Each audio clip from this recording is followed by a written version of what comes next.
Hello friends, welcome to my channel. ಇವತ್ತು ನಾನು ಡಿಫ್ರೆಂಟಾಗಿ ಕಡಲೆ ಬೀಜ ಯೂಸ್ ಮಾಡಿ ಈ ಬೀಟ್ರೋಟ್ ಪಲ್ಯ ಮಾಡಿದ್ದೀನಿ. ಏನೇನು ಇಂಗ್ರೀಡಿಯೆಂಟ್ಸ್ ಬೇಕು ಅಂತ ನೋಡೋಣ. ನಾನಿಲ್ಲಿ 1/4 kg ಬೀಟ್ರೋಟ್ ತೊಗೊಂಡಿದ್ದೀನಿ. ಅದನ್ನು ಚಿಕ್ಕ ಚಿಕ್ಕದಾಗಿ ಕಟ್ ಮಾಡಿದ್ದೀನಿ. 50 ಗ್ರಾಮ್ ಕಡಲೆ ಬೀಜ ತೊಗೊಂಡಿದ್ದೀನಿ. ಆಲ್ರೆಡಿ ಹುರ್ಕೊಂಡಿದ್ದೀನಿ ನಾನು. ರುಚಿಗೆ ತಕ್ಕಷ್ಟು ಉಪ್ಪು ತೊಗೊಂಡಿದ್ದೀನಿ. 3 ಒಣಮೆಣ್ಸಿನ್ಕಾಯಿ ತೊಗೊಂಡಿದ್ದೀನಿ. ಕರಿಬೇವಿನ ಸೊಪ್ಪು ತೊಗೊಂಡಿದ್ದೀನಿ ಸ್ವಲ್ಪ, ಮತ್ತು 3 ಸ್ಪೂನ್ ಎಣ್ಣೆ ತೊಗೊಂಡಿದ್ದೀನಿ.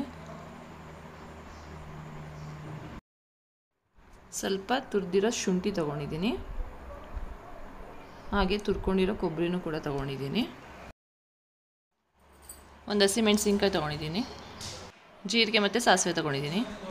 ಇವಾಗ ಹೇಗೆ ಮಾಡೋದು ಅಂತ ನೋಡೋಣ. ಫಸ್ಟ್ ನಾನಿಲ್ಲಿ ಎಣ್ಣೆ ಹಾಕೋತಾ ಇದ್ದೀನಿ. ನೆಕ್ಸ್ಟ್ ಇಲ್ಲಿ ಸಾಸಿವೆ ಮತ್ತು ಜೀರಿಗೆ ಹಾಕೋತಾ ಇದ್ದೀನಿ. ಸಾಸಿವೆ ಸ್ವಲ್ಪ ಚಟಪಟ ಅನ್ಬೇಕಾದ್ರೆ ಶುಂಠಿ ಹಾಕ್ಕೊಳ್ಳಿ. ಶುಂಠಿ ಯಾವ ಕಾರಣಕ್ಕೂ ಮಿಸ್ ಮಾಡಬೇಡಿ, ಇದು ನಮ್ಗೆ ಒಳ್ಳೆ ಫ್ಲೇವರ್ ಕೊಡುತ್ತೆ. ಸ್ವಲ್ಪ ಎಲ್ಲ ಹಸಿ ಸ್ಮೆಲ್ ಹೋಗೋವರೆಗೂ ನಾನು ಇಲ್ಲಿ ಫ್ರೈ ಮಾಡ್ಕೋತಾ ಇದ್ದೀನಿ. 5 ಸೆಕೆಂಡ್ ಮಾಡಿದ್ರೆ ಸಾಕು. ನೆಕ್ಸ್ಟ್ ಇಲ್ಲಿ ನಾನು ಹಸಿಮೆಣಸಿನ್ಕಾಯಿ ಹಾಕೋತಾ ಇದ್ದೀನಿ. ನೆಕ್ಸ್ಟ್ ಇಲ್ಲಿ ಕರಿಬೇವಿನ ಸೊಪ್ಪು ಹಾಕೋತಾ ಇದ್ದೀನಿ.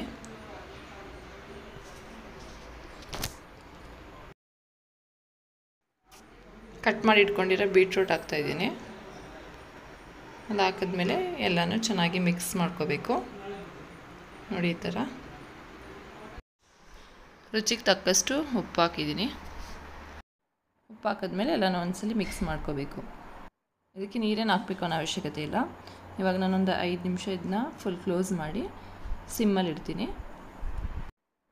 ಇದು ಬೇಯೋ ಅಷ್ಟರಲ್ಲಿ ನಾವಿವಾಗ ಒಂದು ಮಿಕ್ಸಿ ಜಾರ್ ತೊಗೊಂಡು ಅದಕ್ಕೆ ಕಡಲೆ ಬೀಜ ಹಾಕಿ ಮತ್ತು ಕೊಬ್ಬರಿ ತುರಿ ಹಾಕಿ ಮತ್ತು ಒಣಮೆಣ್ಸಿನ್ಕಾಯಿ ತೊಗೊಂಡಿದ್ವಲ್ಲ ಅದನ್ನು ಸಹ ಹಾಕಿ ಇದನ್ನು ಗ್ರೈಂಡ್ ಮಾಡ್ಕೋಬೇಕು.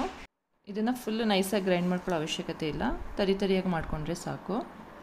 ಇದೊಂದು ಹೆಲ್ತಿ ಪಲ್ಯ ಅಂತಲೇ ಹೇಳ್ಬೋದು. ಯಾಕಂದರೆ ಇಲ್ಲಿ ಕಡಲೆ ಬೀಜ ಯೂಸ್ ಮಾಡಿದ್ದೀವಿ ಮತ್ತು ಬೀಟ್ರೂಟ್ ಕೂಡ ಯೂಸ್ ಮಾಡಿದ್ದೀವಿ. ಕಡಲೆ ಬೀಜ ಒಳ್ಳೆ ಪ್ರೋಟೀನ್ಸ್ ಎಲ್ಲ ಕೊಡುತ್ತೆ. ಬೀಟ್ರೂಟ್ ಹಿಮೋಗ್ಲೋಬಿನ್ ಜಾಸ್ತಿ ಮಾಡೋಕ್ಕೆ ಉಪಯೋಗ ಆಗುತ್ತೆ. ನೋಡಿ ಈ ಥರ ತರಿಯಾಗಿ ಗ್ರೈಂಡ್ ಮಾಡ್ಕೋಬೇಕು. ತುಂಬ ಪೇಸ್ಟಾಗೆಲ್ಲ ಮಾಡ್ಕೋಬೇಡಿ.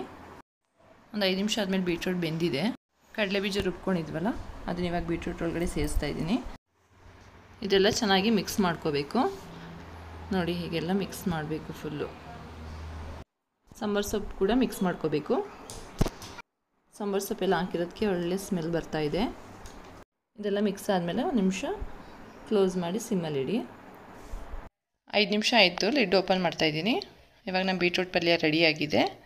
ಗ್ಯಾಸ್ ಆಫ್ ಮಾಡ್ಕೊಳ್ಳಿ. ಈ ರೆಸಿಪಿನ ನೀವು ಸಹ ಮನೇಲಿ ಮಾಡಿ ನಿಮ್ಗೆ ಇಷ್ಟ ಆದರೆ ಹೇಗಿತ್ತು ಅಂತ ನನಗೆ ಕಮೆಂಟ್ಸ್ ಮೂಲಕ ಹೇಳಿ.